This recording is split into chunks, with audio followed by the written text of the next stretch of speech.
Islam tidak tiba-tiba dicap sebagai agama teror. Cap itu dibangun perlahan, disengaja, dan diulang tanpa henti. Setiap peristiwa kekerasan global selalu diarahkan pada satu asosiasi yang sama, bahkan ketika pelaku belum jelas. Publik dunia dilatih untuk menghubungkan Islam dengan ketakutan, bukan dengan nilai atau ajaran. Proses ini bekerja seperti pembiasaan psikologis. Ketika satu kebohongan diulang ribuan kali, ia tidak lagi terdengar seperti fitnah, melainkan seperti fakta. Inilah mengapa banyak orang merasa wajar curiga pada Muslim, padahal mereka tidak pernah membaca ajaran Islam secara langsung. Yang terjadi bukan kesalahpahaman biasa, melainkan konstruksi opini global. Islam tidak diadili lewat argumen, tetapi lewat emosi, takut, marah, dan curiga. Dan sejak saat itu, dunia tidak lagi bertanya siapa yang benar, tapi siapa yang paling sering dituduh. Media bukan hanya penyampai berita, tetapi penentu sudut pandang.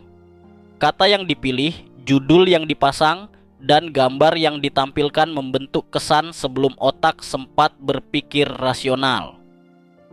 Dalam kasus kekerasan, pelaku Muslim hampir selalu disebut bersama identitas agamanya. Sebaliknya, ketika pelaku berasal dari latar non-Muslim, media cenderung mencari alasan personal. Tekanan mental, trauma masa kecil, atau kondisi psikologis dijadikan fokus utama. Kekerasan dianggap sebagai tragedi individual, bukan cerminan ajaran. Bahasa yang tidak adil ini menciptakan standar ganda. Islam tidak diberi ruang sebagai agama, melainkan diperlakukan sebagai ideologi berbahaya.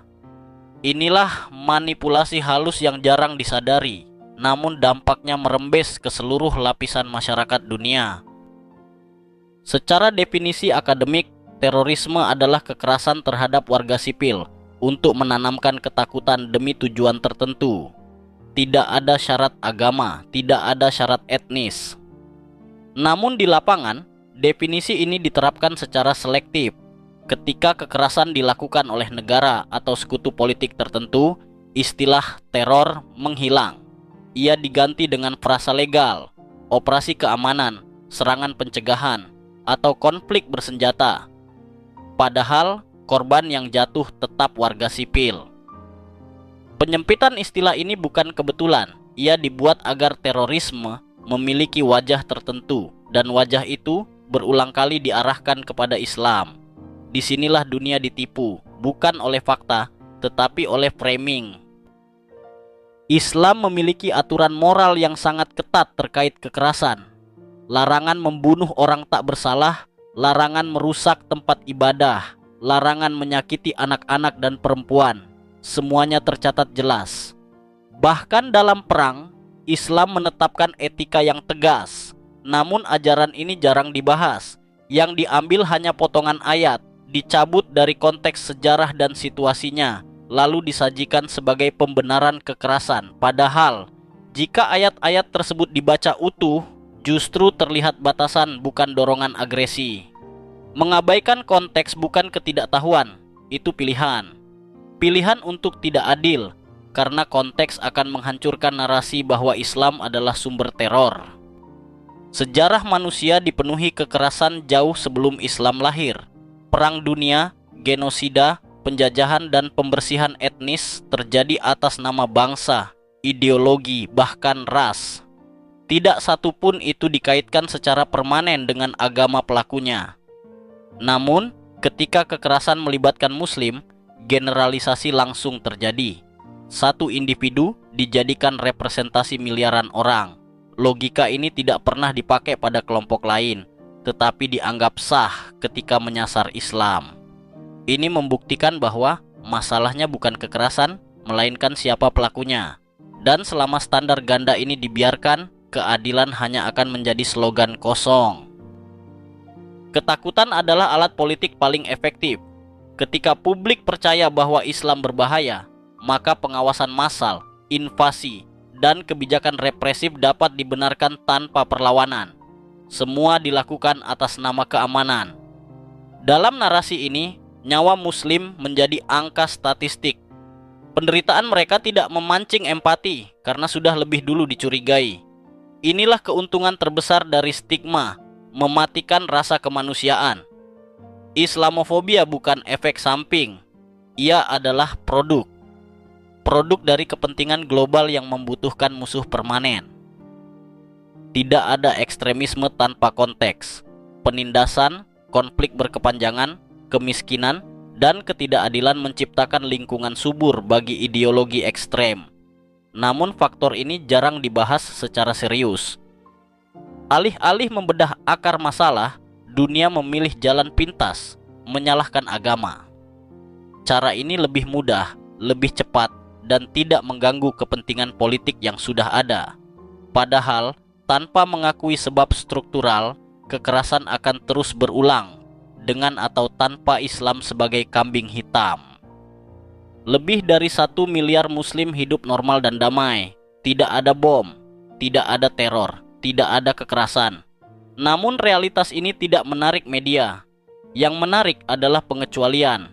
Segelintir pelaku ekstrem diberi panggung raksasa, sementara mayoritas yang damai dihapus dari narasi.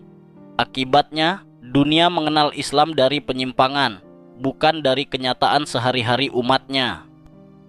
Ketika ketakutan terhadap Islam dianggap rasional, diskriminasi berubah menjadi kebijakan. Simbol agama dilarang, muslim diawasi, dan kecurigaan dianggap kewajaran. Ini bukan perlindungan, ini adalah hukuman kolektif. Dan sejarah menunjukkan, setiap kali satu kelompok diperlakukan seperti ini, kehancuran sosial tidak pernah jauh. Ironisnya, semua ini dilakukan sambil mengklaim diri sebagai pembela hak asasi manusia. Peradaban Islam pernah menjadi pusat ilmu pengetahuan dunia. Kedokteran, matematika, astronomi, dan filsafat berkembang pesat di bawah masyarakat muslim.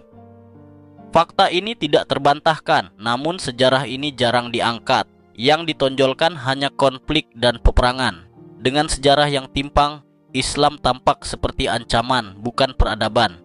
Pemotongan sejarah adalah bentuk penipuan intelektual yang paling rapi. Teror tidak selalu meledak, kadang ia merayap pelan, dalam bentuk stigma, kebohongan, dan pencitraan buruk.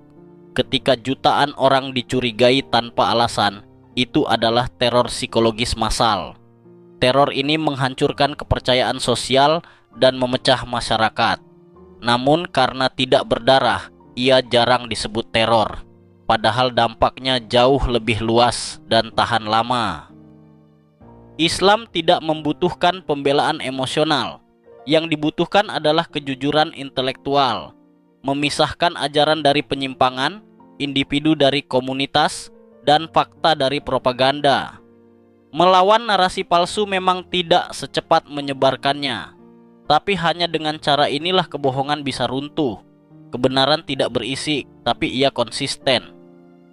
Setelah semua ini, pertanyaannya bukan lagi apakah Islam identik dengan teror. Pertanyaannya, mengapa dunia diajari untuk percaya kebohongan itu? Ketika fakta diabaikan, sejarah dipotong, dan definisi dimanipulasi, jelas ada pihak yang diuntungkan. Dan merekalah yang menipu dunia. Islam tidak menipu siapapun. Yang menipu adalah narasi. Dan sekarang saatnya narasi itu dibongkar. Terima kasih sudah menonton video ini. Jangan lupa like, komen, dan subscribe kalau kamu merasa video ini bermanfaat. Sampai jumpa di video berikutnya. Assalamualaikum warahmatullahi wabarakatuh.